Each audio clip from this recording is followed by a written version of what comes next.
Listen up, ladies, because this episode is brought to you by Ducks Crossing.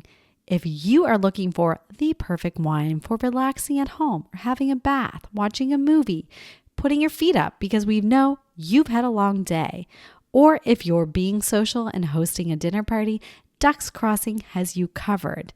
And the good news is you don't have to break the bank for exceptional taste and quality. Ducks Crossing wines are crafted by Devonian Coast Wineries, and they are available in 750 milliliter bottles.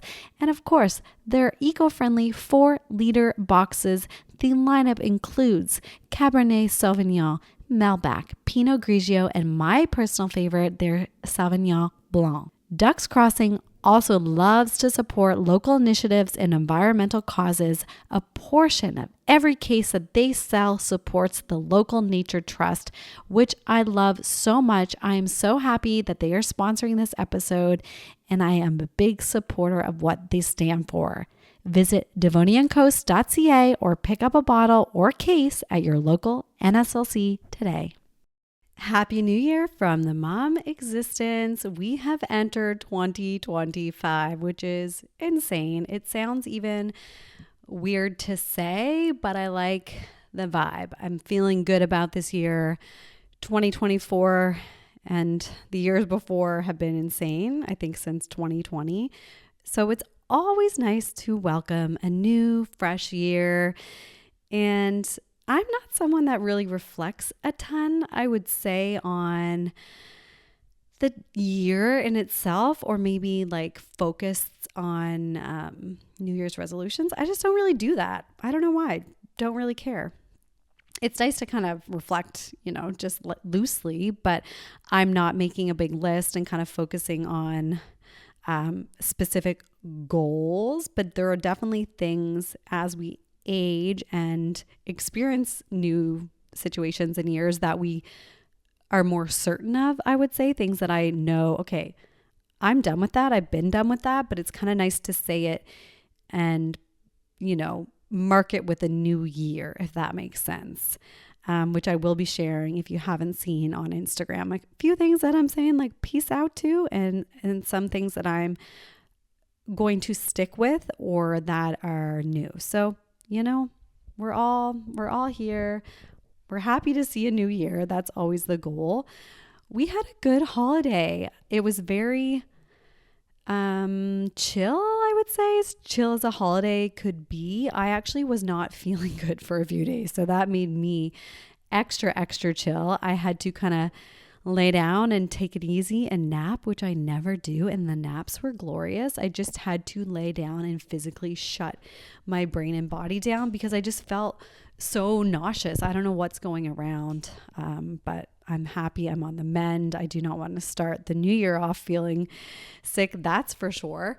So my brother and his fiance were here from Oregon, and my parents, and of course, Cash, our son, he was thrilled Christmas morning, but I could have given him like one thing. He didn't go too crazy in the gift department. We kind of scaled back, and he just loved opening stuff. I think that's the point. He could open pens that I order on Amazon, and he is amped. So that was cute. And we had here in Nova Scotia, and I think a few other places, very beautiful, picturesque white Christmas. Couldn't be happier with that. It's sunny and stunning out right now. It feels the opposite of that because I do not like winter or snow. I find it super depressing, and I kind of get a case of the winter blues. So I'm happy to see the snow melting. I want to start vibing on spring, even though it's January. But listen, it's not that far away. And I definitely want to reflect a little bit in terms of mom life. So fitting here, right? And I just find it's crazy because Cash's birthday is in February. So next month, the end of next month. And reflecting back to who I was and where I was kind of emotionally and physically and mentally last December, January of 2023, approaching 2024 was very, very different. I was still struggling. Like he's not even one. And there are a lot of things that go with the kind of transitions and how old kids turn. And I feel like, did that make sense? I think so. Basically what I'm trying to say, after he turned 18 months, I felt a little more comfortable and at home with being a mom and just enjoying him as he starts to grow. I love that stage, kind of the interaction, the toddler stage. Oddly enough, I didn't love the newborn stage, that's for sure. I loved these snuggles and the contact naps for sure, but I do love interacting and kind of seeing him grow into such a sweet little boy. So thinking about this time last year, it was so different. He didn't even walk. He was just crawling, not really doing any steps, totally standing, crawling vibe, on more naps, just a different time. And now I feel like we kind of have our groove back. He's in daycare. He absolutely loves it. He is talking so much. And I just love this stage, minus the psychotic tantrums. That is normal, I know, for the next few years. But I sometimes think about having a second child, and I kind of have a hard time with that because I am enjoying him so much in this stage, thinking about his progression as he gets older and then throwing in the newborn stage again is mentally a lot. And it's hard to kind of reason with what I want to do. I'll be 38 this year in May. And that adds a little bit of stress, like not too much, but a little bit. Just that time, again, it's a new year. I'll be a new year older. And that time kind of just goes so quickly for our son, for us as a family. Everything just kind of starts to speed up because we're busier, I think. And it's just a different time and a new chapter in our lives. And I've been going to Orange Theory now for almost a year. I started, I think it was the very end of last January into February. And I love it. I've never felt stronger. I've never felt more confident and loved my body more and see myself in more of a positive light. And I think that is because of the strength training and how strong and, like I said, confident that makes me feel in getting that strength and kind of that aggression out. The endorphins are flowing. If you didn't catch my conversation with Shayna on the end of December's episode, we talk about how important it is for women to start to gain muscle and continue that through perimenopause into menopause, because it is so important for our bodies as we age to have that on our joints, our overall health. And I couldn't agree with that more. I've worked out for 37 years. No, Ashley, I've been alive for 37 years. I have not worked out for 37 years. But in high school, I was very active. I always played sports. I swam, I did ballet. And in university, I continued that, going to the gym and just staying really active. I never really stopped because mentally I need to, and I just enjoy it in general. But it took me this long to find something that just clicked, and I feel like I can kind of eat what I want. And there's no stress around like weight loss because my clothes feel good. I don't need to weigh myself. It's so strange, and I feel so happy. I know New Year's resolutions for a lot of people do involve weight loss, diet, kind of new habits and things like that. I think that when I chat GPT'd them, that was kind of the overall number one resolution that people set is around fitness, weight loss goals, things like that. And I don't feel that way. I feel like I want to maybe run faster and I can't wait to lift heavier weights. It just makes me feel so good. So, this is not associated with Orange Theory, but if you have questions about it or you live here in the Halifax area, there's 3 locations, shoot me a message. I'm happy to go with you. And after postpartum, they do cater to women. You're not sprinting and running. There are different things, but of course you're going to want to wait at least that 6-week window, because you're not going to want to damage anything going on in here that's healing. So keep that in mind as well. Okay, something fun that I wanted to talk about, I saw it the other day on Instagram, was the top name in Nova Scotia. The most trending popular name was Theodore for 2024. So I had a hard time naming Cash, kind of. We didn't necessarily have many names. We only kind of liked Cash, but I still wasn't like, is that the name? Is it? I found it really difficult. But towards the end, we knew that was the name. When he came, we knew that was the name. And here we are. That's the name. I found before we knew that Cash was a boy, there were ample female names, girl names that I loved. I also love very gender neutral names because I love when people email. This is like a business minded salesy kind of thing when they have a very gender neutral name and then you think it's one thing and then you have a call with them or you see them on a video and you're like, oh, but I think that's really good because women do not get treated the same as men, especially, in the business and sales world. That's another story. But okay, the top names, these are according to, I think it was the US, not North America. Let me just double check here. Some of them have been around for a while and then some of them, so this is the US. We'll go with this. They're bigger than we are here in Canada and what up. So the most popular names for girls, the top 5 in 2024, number 1 was Olivia, number 2, Emma, number 3, Charlotte, number 4, Amelia, number 5, Sophia. I think, these names have been around for a few years. And I want to go to number 10 because it's the only one that's like a bit different, I think, in that list, which is Luna. I think Chrissy Teigen and John Legend have a daughter named Luna. Hey, maybe they have something to do with its popularity. I don't know. And the top 5 names for boys are Liam is number 1, 2, Noah, 3, Oliver, 4, James, 5, Elijah.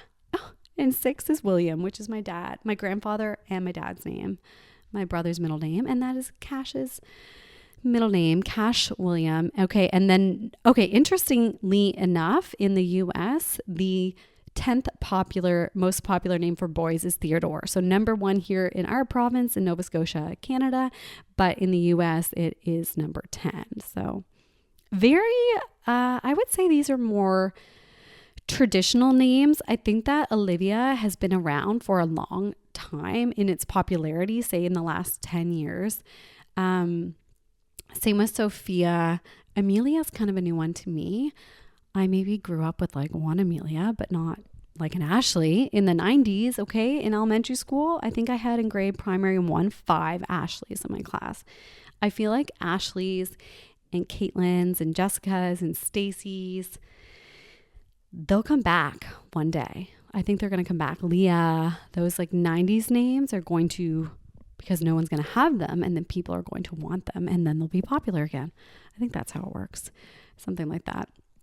But that was just a fun little fact. If you're trying to name your little child, maybe you want those names. Maybe you want to go and find a name that isn't popular. Like Cash was, I think, 200 and something, like 60 plus something. That was the most popular name. So not popular. I know one other Cash, I think just one other. And we were actually at a play place one day and he was maybe like 6 or 7. His name was Cash. So it's definitely not popular. Please don't start using it. Okay. Sorry. Okay. So let's talk a little bit about things that I want to continue doing in 2025 and some things that I'm going to say goodbye to, done with, see you, leaving you in 2024. So number 1, I want to stop rushing and being like high stress and high anxiety, because when you slow down and do tasks like making your bed, washing the dishes, whatever it is, your nervous system actually slows down or calms down when you slow down. So people that want to rush around and be psychotic like me and feel anxious and amped up all the time, that's just something you can do and kind of be mindful at home. Rushing and stressing. Number 2 is letting others influence my choices and my mood. This is something that I'm way more aware of, that certain situations or people can really affect my mood. I just hang on to a comment someone said or something that happened, and it affects me, and I mull over it and just like eats away at me, and I'm done with that. I don't care. Like, bye. No, see you later. Also, working on imposter syndrome, saying goodbye to that. I think a lot of people do struggle with that, and it's not good. We need to work on those things. I put alcohol, but not cutting alcohol out completely, I don't think. Definitely just limiting. I think I want to use it more for like a beautiful meal out, a celebration, something that is meant to be celebrated, and maybe we're having champagne or a nice glass of wine in that nice set and setting situation, not just doing it habitually. And things I want to say goodbye to is keeping my mouth shut. I want to speak up more. I want to speak my mind more. This is something I've always struggled with, mostly in high school and early 20s, is having thoughts or ideas, but thinking that they weren't right and keeping them to myself. And what you realize, that other people that aren't afraid to speak their mind and have ideas or things to say, newsflash, they're not always right either. So throw something out there. Don't be scared to be shut down. Just one idea can lead to 20 new ideas or spark something in someone else. So not keeping things to myself and wishing I had said something. Okay, things to keep doing or to start doing. Something I've been trying to do for quite a few months now is an earlier bedtime. I want to go to bed early. I find I end up doing stupid things late at night, scrolling on my phone, just useless shit. I want to continue to go to bed very early. I would like to be asleep between 9 and 10 p.m. Okay? So shoot me. Trying to get up before my husband and Cash. Those kind of go hand in hand, going to bed early and getting up before my son, just to have a little bit of time to myself. Over the Christmas holiday, I was able to do that a bit, sit by the tree, watch a few minutes of a show, or just sit there looking at Pinterest. We're building a new house, so I love just sitting and getting inspired with ideas. And just, I don't know, having that moment, even washing my face before the day starts in peace and silence with my nightlight on in the bathroom. I just love that so much. I'm going to keep working out. We just talked about that. I will keep working out, keep pushing myself, prioritizing my health and my mental focus and clarity is, I should have said that as number 1, because that is huge for me. Saying no to things that I don't want to do or I'm kind of unsure about. I get a little unsure with making decisions. If I'm kind of hemming and hawing and I don't know, don't do it. No one is forcing you to do it. I just want to do things that feed me or that I feel good about in the time that I have away from my son or my family, my husband, mostly Cash though. Love you. Staying organized, continue to kind of declutter, staying organized, staying on top of things. It is a full-time job to organize, but it makes me sleep better at night. When my fridge is organized or my closet or things are clean and put away, I feel so much happier. If not, I legit feel psycho. I need to do that, and I will continue to do that. Staying hyper-focused on what I want and staying focused and not letting myself, again, undiagnosed ADHD, but like sometimes I can't get anything done because I'm doing 20 different things, and I just want to stay really, really focused and keep growing what I'm doing, not trying to do 20 things. And I want to, for the old mom existence community, but start doing some events or doing some fun things with women and moms. It's not clear to me what those are, but I have some ideas and I want to foster that and grow that into the new year. Yay! Okay, so one other kind of like mom thing, I have it in my notes because I'm getting wildly off track here. Solo vibes, I just roll with it, which is kind of fun. But I realized the other day over the holidays, I'll go to the gym in the morning because my husband's around, which is lovely. And he'll take Cash, to the job site or to a friend's house or something. And I feel when I go to the gym or I'm at the grocery store or running errands or doing whatever it is, I don't feel as anxious anymore. I don't feel my heart racing like he needs me. Where's his mom? What are they doing? And that panic and that narrative just used to continue and make me spiral. I was at the grocery store just lovely strolling through the other day and I just didn't feel any anxiety and it was amazing. I'm sure that gets better with time and that's kind of what I'm seeing here. But that was hard when he was at daycare and I'm trying to get stuff done or work done or go to the grocery store. I would feel an immense amount of anxiety, like a psychotic amount.